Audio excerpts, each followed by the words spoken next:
नमस्कार, मी श्वेता अंकले. तरुण भारत न्यूज बुलेटिनमध्ये आपल्या सर्वांचे स्वागत. आता पाहूया ठळक घडामोडी.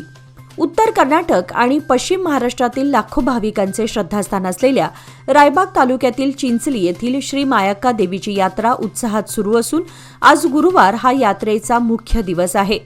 गेल्या रविवार 1 फेब्रुवारीपासून सुरू झालेल्या या यात्रेच्या पहिल्या 3 दिवसात लाखो भाविकांनी देवीचे दर्शन घेतले आहे. यात्रेच्या मुख्य दिवशी पारंपरिक नैवेद्य अर्पण तसेच पालखी सोहळ्याचे आयोजन करण्यात आले आहे. महाराष्ट्र आणि कर्नाटकातील लाखो भाविक बुधवारी चिंचली येथे दाखल झाल्याने परिसरात प्रचंड गर्दी झाली आहे. रात्री उशिरापर्यंत चिंचलीकडे जाणाऱ्या वाहनांच्या लांबच लांब रांगा पाहायला मिळत आहेत. पहाटेपासून लिंब नेसण्यासाठी चिंचली व परिसरातील गावांमध्ये भाविकांची मोठी गर्दी असून अनेक भाविकांनी परिसरात मिळेल तिथे मुक्काम केला आहे. दरम्यान यात्रेनिमित्त कोणताही अनुचित प्रकार घडू नये यासाठी प्रशासनाच्या वतीने चोख पोलीस बंदोबस्त तैनात करण्यात आला आहे. बेळगाव जिल्हा रायबाग तालुक्यातील चिंचली येथे मायक्का देवीची वार्षिक यात्रा मोठ्या उत्साहात सुरू झाली आहे. कर्नाटक, महाराष्ट्रासह विविध राज्यातून लाखो भाविकांनी या यात्रेमध्ये सहभाग घेतला आहे. या गर्दीमध्ये पंढरपूरहून आलेल्या एका वृद्ध जोडप्याने विशेष लक्ष वेधून घेतले. पत्नीची तब्येत खालावलेली असून तिला श्वसनाचा त्रास होता. नाकात ऑक्सिजनची नळी आणि हातात ऑक्सिजन सिलेंडर घेऊन त्यांनी देवीचं दर्शन घेतलं. कोणत्याही परिस्थितीत यात्रा चुकवायची नाही या अढळ श्रद्धेपोटी त्यांनी हा धाडसी निर्णय घेतला. काही दिवसांपूर्वी पत्नीची प्रकृती बिघडल्यानं तिला रुग्णालयात दाखल करण्यात आलं होतं. मात्र यात्रा जवळ आल्यानं डॉक्टरांची परवानगी घेऊन पतीने स्वतः ऑक्सिजन सिलेंडर हातामध्ये धरत पत्नीला देवीचं दर्शन घडवलं. मायक्का देवीच्या नावाचा गजर करत भाविक मोठ्या संख्येने चिंचलीमध्ये दाखल होत आहेत. श्रद्धा आणि भक्तीचे अप्रतिम दर्शन घडवत आहेत. बाळेकुंद्री खुर्द येथील ख्यातनाम उद्योजक व समाजसेवक श्रीमंत शिवराज अनंतराव जाधव यांचा वाढदिवस काल बुधवारी दिनांक 4 फेब्रुवारी रोजी सायंकाळी भव्य आणि उत्साहपूर्ण वातावरणात साजरा करण्यात आला. त्यांच्या अभिष्ट चिंतनासाठी गोव्याचे भाजप प्रदेशाध्यक्ष दामोदर नाईक, गोव्याचे माजी मुख्यमंत्री दिगंबर कामत, बेळगाव ग्रामीणचे माजी आमदार संजय पाटील, भाजप नेते मुरगेंद्र गौडा पाटील तसेच मूळचे बाळेकुंद्री गावचे व सध्या कोल्हापूरचे नगरसेवक प्रतापसिंग जाधव यांच्यासह विविध क्षेत्रातील मान्यवर आणि शुभचिंतक मोठ्या संख्येने उपस्थित होते. याप्रसंगी जाधव सरकार यांच्या मैदानावर ग्रामस्थांसाठी तसेच चाहत्यांसाठी बिग बॉस फेम आणि प्रसिद्ध लावणी अदाकारा राधा पाटील मुंबईकर यांच्या ठसकेबाज लावणीचा रंगारंग कार्यक्रम आयोजित करण्यात आला होता. त्यांच्या सहकलाकारांनीही कार्यक्रमाला उत्स्फूर्त साथ दिली. या कार्यक्रमासाठी ग्रामस्थांसह बेळगाव व परिसरातील असंख्य नागरिकांनी मोठी गर्दी केली होती. उपस्थित सर्वांसाठी भोजनाची उत्तम व्यवस्था करण्यात आल्याने हा कार्यक्रम रात्री उशिरापर्यंत उत्साहात सुरू होता. कार्यक्रमाच्या शेवटी राधा पाटील यांनी बेळगावच्या रसिक प्रेक्षकांच्या प्रेमाबद्दल कृतज्ञता व्यक्त करून आभार मानले. गोव्याचे माजी मुख्यमंत्री दिगंबर कामत यांनी काल बुधवार दिनांक 4 फेब्रुवारी रोजी बेळगावात युवा उद्योजक शिवराज जाधव यांच्या वाढदिवसानिमित्त उपस्थित राहून त्यांना शुभेच्छा दिल्या. यावेळी त्यांनी शिवराज जाधव यांच्या सामाजिक कार्याचे विशेष कौतुक करत त्यांच्या कार्यावर स्तुतिसुमने उधळली. निश्चय, कठोर परिश्रम आणि आत्मविश्वास यांच्या जोरावर कोणताही माणूस यशाच्या सर्वोच्च शिखरावर पोहोचू शकतो याचे जिवंत उदाहरण म्हणजे शिवराज जाधव असल्याचे कामत यांनी नमूद केले. ते पुढे म्हणाले की प्रत्येक यशस्वी व्यक्तीमागे आईचा आशीर्वाद आणि भावंडांची मोलाची साथ असते. शिवराज जाधव यांना ही दोन्ही बळे लाभली असून त्यांच्या आधारे त्यांनी आपले यश घडवून आणले आहे. कार्यक्रमाला उपस्थित असलेल्या मान्यवरांनीही शिवराज जाधव यांच्या उद्योजकीय आणि सामाजिक योगदानाचा गौरव केला. हा वाढदिवस सोहळा प्रेरणादायी आणि उत्साहपूर्ण वातावरणात पार पडला. बेळगाव येथील मराठा लाईट इन्फंट्री रेजिमेंटल सेंटरमध्ये बुधवार दिनांक 4 फेब्रुवारी रोजी मराठा दिन मोठ्या उत्साहात आणि दिमाखात साजरा करण्यात आला. कमांडंट ब्रिगेडियर जयदीप मुखर्जी यांच्या नेतृत्वाखाली शरकत युद्ध स्मारकास पुष्पहार अर्पण करून समारंभाची सुरुवात करण्यात आली आणि शहीद वीरांना श्रद्धांजली अर्पण करण्यात आली. यावेळी रेजिमेंटच्या शौर्य, बलिदान आणि राष्ट्राप्रती असलेल्या कर्तव्यनिष्ठेच्या गौरवशाली परंपरेची पुनःपुष्टी करण्यात आली. मुख्य कार्यक्रमांतर्गत पीटी ग्राउंडवर पारंपरिक बाराखान्याचे आयोजन करण्यात आले होते. याप्रसंगी ब्रिगेडियर जॉयदीप मुखर्जी आणि कुटुंब कल्याण संघटनेच्या अध्यक्षा मृणालिनी मुखर्जी यांनी कार्यक्रमाचे अध्यक्षपद भूषवले. या सोहळ्यास वरिष्ठ अधिकारी, स्थानिक मान्यवर, माजी सैनिक, त्यांच्या कुटुंबियांसह नागरी कर्मचारी मोठ्या संख्येने उपस्थित होते. कार्यक्रमात रेजिमेंटच्या शिस्तबद्धतेचे दर्शन घडवणारे मार्शल आर्ट्स प्रदर्शन तसेच भारताच्या वैविध्यपूर्ण संस्कृतीचे प्रतिबिंब असलेले सांस्कृतिक व संगीत कार्यक्रम सादर करण्यात आले. माळ मारुती पोलिसांनी सरकारी महिला अधिकाऱ्याचा छुप्या कॅमेराद्वारे खासगी व्हिडिओ शूट करून ब्लॅकमेल करणाऱ्या 3 तोतया पत्रकारांना अटक करून न्यायालयीन कोठडीत पाठवले आहे. पोलीस आयुक्त भूषण बोरसे यांनी गुरुवार दिनांक 5 रोजी घेतलेल्या पत्रकार परिषदेत या प्रकरणाची सविस्तर माहिती दिली. शहरामध्ये उघडकीस आलेल्या या धक्कादायक घटनेमध्ये आरोपींनी महिला अधिकाऱ्याच्या घरातील खोलीमध्ये गुप्त कॅमेरे बसवून तिचे खासगी व्हिडिओ चित्रित केले आणि त्याच्या आधारे खंडणी उकळण्याचा प्रयत्न केला. अटक करण्यात आलेल्या आरोपींची नावे समीर निसार अहमद शेख, अब्दुल रशीद मकानदार आणि मोहम्मद बाळेकुंद्री अशी असून ते तिघेही गोकाक येथील रहिवासी आहेत. पोलिसांनी आरोपींकडून 3 Android mobile phone, 64 GB pen drive, 6 hidden कॅमेरे, 2 मेमरी कार्ड आणि 1 इनोव्हा कार जप्त केली आहे. गुन्हा दाखल होऊ नये म्हणून आरोपींनी पोलीस यंत्रणेवर दबाव टाकण्याचा प्रयत्न केला होता. मात्र पोलिसांनी कोणताही दबाव न स्वीकारता कठोर भूमिका घेत कारवाई केली.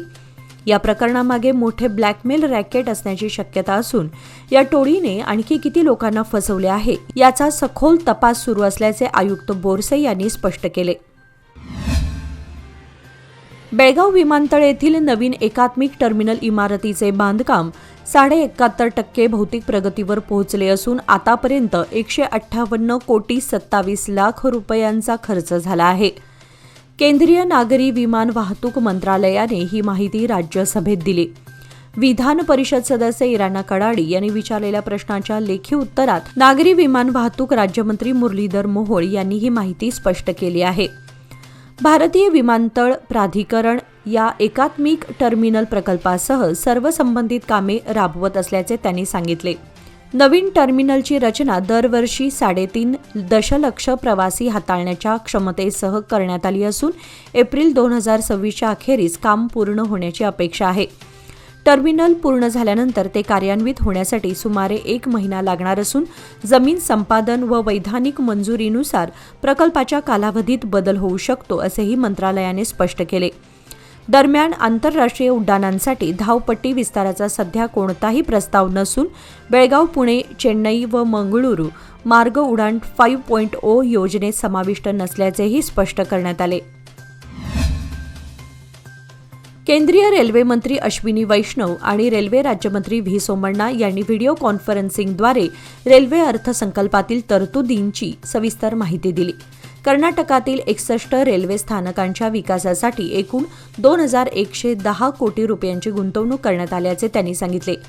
यापैकी गोकाक रोड, बागलकोट, धारवाड आणि मुनिराबाद येथील रेल्वे स्थानकांचं काम पूर्ण झालं आहे. अळणावर, बदामी, कोप्पळ आणि बंटवाळा येथील रेल्वे स्थानकांची कामे अद्याप प्रलंबित असल्याची माहिती देण्यात आली. राज्यात सध्या 12 वंदे भारत एक्सप्रेस आणि 3 अमृत भारत एक्सप्रेस धावत असून त्यामुळे प्रवाशांना वेगवान व आरामदायी प्रवासाचा लाभ मिळत आहे.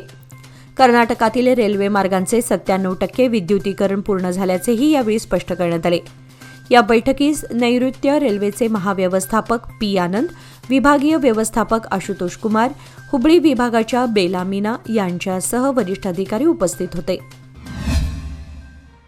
बेळगाव जिल्ह्यात रस्ते अपघातांचं प्रमाण कमी करण्यासाठी आणि वाहतुकीला शिस्त लावण्यासाठी पोलीस अधीक्षक के. रामराजन यांनी आक्रमक भूमिका घेतली आहे. नियम धाब्यावर बसवणाऱ्या चालकांवर तसेच कर्तव्यात कसूर करणाऱ्या रस्ते विकास अभियंत्यांवर थेट कारवाईचा इशारा त्यांनी दिला आहे. वाहतूक नियमांचं उल्लंघन करणाऱ्यांविरोधात बेळगाव पोलिसांनी विशेष मोहीम हाती घेतली असून त्याचाच एक भाग म्हणून ट्रॅक्टरवर बसवलेले 200हून अधिक हाय डेसिबल स्पीकर्स जप्त करण्यात आले आहेत. ध्वनी प्रदूषण निर्माण करणाऱ्या व वाहन चालकांचे लक्ष विचलित करणाऱ्या अशा उपकरणांवर यापुढेही कठोर कारवाई सुरू राहणार आहे. ऊस वाहतूक करणाऱ्या ट्रॅक्टरमुळे होणारे अपघात टाळण्यासाठी रिफ्लेक्टर लावणे अनिवार्य करण्यात आले असून नियमांचे उल्लंघन करणारी वाहने थेट जप्त करण्याचे आदेश देण्यात आले आहेत. गेल्या वर्षी जानेवारी महिन्यात रस्ते अपघातात 84 जणांचा मृत्यू झाला होता, तर यंदा हा आकडा 68 वर आला आहे. हा मृत्यूदर शून्यावर आणण्यासाठी पोलीस प्रशासन पूर्णतः कटिबद्ध असल्याचे पोलीस अधीक्षक के. रामराजन यांनी स्पष्ट केले. T20 क्रिकेट आहे ना, मला जाम आवडतं, पण माझे पैसे इन्व्हेस्ट करताना मात्र मी गेल नाही तर गावस्करच बनतो. FD मध्ये नेहमी इन्व्हेस्ट करतो, कारण FD आहे तर स्टेडी आहे. लोकमान्य FD सोबत मिळवा best interest rate. Lokmanya FD आहे तर स्टेडी आहे. महाराष्ट्र राज्य येळ्ळूर नामफलक प्रकरणातील 7 खटल्यांपैकी 5वा खटला आज निकालात निघाला. या खटल्यामध्ये न्यायालयाने सर्व आरोपींची सबळ पुराव्याअभावी निर्दोष मुक्तता केली. या प्रकरणातील 7व्या खटल्यामध्ये एकूण 10 आरोपी होते. खटल्यादरम्यान एका आरोपीचे निधन झाले असले तरी उर्वरित 9 आरोपींना न्यायालयाने निर्दोष ठरवले. निर्दोष मुक्त करण्यात आलेल्यांमध्ये कुमार मासेकर, केदारे पाटील, नंदू कुगजी, राहुल अष्टेकर, नामदेव कदम, राजू नायकोजी, सुधीर धामणेकर, जयसिंह अष्टेकर आणि प्रकाश कुगजी यांचा समावेश आहे. आरोपींच्या वतीने ॲडव्होकेट श्याम सुंदर पत्तार, ॲडव्होकेट हेमराज बेनसनावर आणि ॲडव्होकेट श्याम पाटील यांनी यशस्वीपणे बाजू मांडली. दरम्यान या प्रकरणातील 122 आणि 125/15 क्रमांकाचे उर्वरित 2 खटले सध्या न्यायप्रविष्ट असून त्यांची सुनावणी सुरू आहे. बेळगाव शहरात हिंदू संमेलनाचे आयोजन करण्यात आले असून या संमेलनाच्या पार्श्वभूमीवर शहरातील विविध गल्ल्यातून दुचाकी रॅलीद्वारे जनजागृती व प्रचार करण्यात आला. या प्रचारादरम्यान बेळगाव उत्तरचे माजी आमदार अनिल बेनके यांनी संमेलनाबाबत सविस्तर माहिती दिली. उद्या शुक्रवार दिनांक 6 रोजी माळ मारुती परिसरातील साई मंदिरासमोरील मैदानात हे हिंदू संमेलन होणार आहे. या संमेलनास अंजनेयनगर, महांतेशनगर, शिवबसवनगर, श्रीनगर आदी भागातील नागरिकांनी मोठ्या संख्येने उपस्थित राहावे असे आवाहन माजी आमदार अनिल बेनके यांनी केले आहे. बेळगाव मध्यवर्ती बस स्थानकावर प्रवाशांचे सोन्याचे दागिने लंपास करणाऱ्या आंतरजिल्हा टोळीच्या मुसक्या मार्केट पोलिसांनी आवळल्या आहेत. या कारवाईमध्ये पोलिसांनी 11,25,000 रुपये किमतीचे 175 ग्रॅम सोन्याचे दागिने जप्त केले आहेत. या प्रकरणी आरती उर्फ फरीदा शिवा चौगुले वय 26 आणि सरस्वती संतोष रोकडे वय 45 या 2 महिला आरोपींना अटक करण्यात आली आहे. बस स्थानकामध्ये चोरीच्या घटना वाढल्यानं तक्रारींची गंभीर दखल घेत पोलीस आयुक्त भूषण बोरसे व ACP सत्य नाईक यांच्या मार्गदर्शनाखाली ही कारवाई करण्यात आली.